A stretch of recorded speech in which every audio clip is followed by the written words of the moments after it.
Well, I don't know if it really feels like Christmas, but the weather has been absolutely spectacular for about 3 or 4 days. Really, we can't ask for more than this. No, we can't, but unfortunately we are paying for it next week, and that's the way it goes down here. So here is a look at your Savannah Cam view, looking at River Street in downtown Savannah. What a beautiful one out there. Lots of sunshine, and it is quite warm too. Temperatures have made it into the upper 70s for virtually the entire area. Even Hilton Head was at one point, but now Hilton Head 68 degrees of flow off the water, but most of the rest of the area is loving this warmth. Winds are now out of the, well, for most of us, generally out of the southwest at about 10 to 15 miles per hour. But if you're along the immediate coast, about 5 to 10 miles per hour to the south, then that makes all the difference in the temperatures and the feel out there. But certainly can't complain about it. The rest of this evening, temperatures are going to fall into the 60s, mostly clear skies eventually once some cloud cover does eliminate, but still do have those passing clouds at times. So we'll certainly enjoy this, though, and Viper radar is going to remain clear and dry for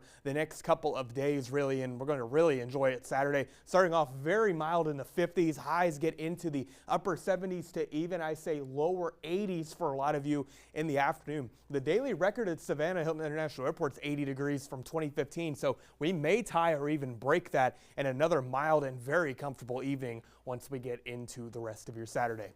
So across the region, high pressure still is dominating. It's fairly weak, and it's centered over the eastern Gulf, just off the west coast of Florida. A weak cold front's going to move through the next over the next 12 hours or so, but that's not going to really do much in our area. Sunday into Monday is when we look for our next cold front, and that brings even some passing showers, which we could certainly use some drops in the bucket for what's been a very dry stretch across our area. So I mentioned weak cold front moves through. It's not going to do a thing for tomorrow, really. Winds actually being offshore are going to allow it to be quite warm across a lot of our area. If we get passing clouds at times Sunday, a bit more cloud cover as plenty of moisture streams in. Combination of more cloud cover and winds out of the south to southeast instead of a strong westerly component are actually going to make Sunday a bit cooler. So low 70s instead of upper 70s. Who's counting though, right?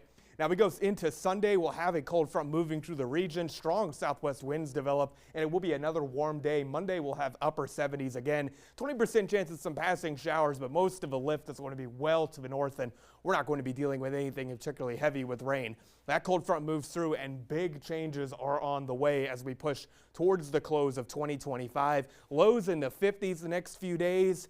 Drop these off to below freezing next week. The new year is going to be quite cold, and tomorrow a high of 80 degrees, a normal high of 62. We're going to be flipping the script and heading into looking at cold weather by next week.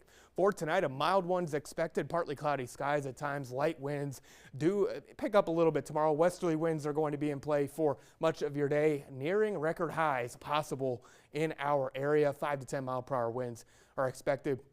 On our local waters, winds will be out of the southwest 5 to 10 knots for Saturday, 2-foot seas.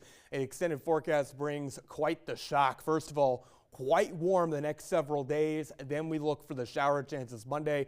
All of this before a strong cold front brings quite the end to 2025. Jeff, thanks so much.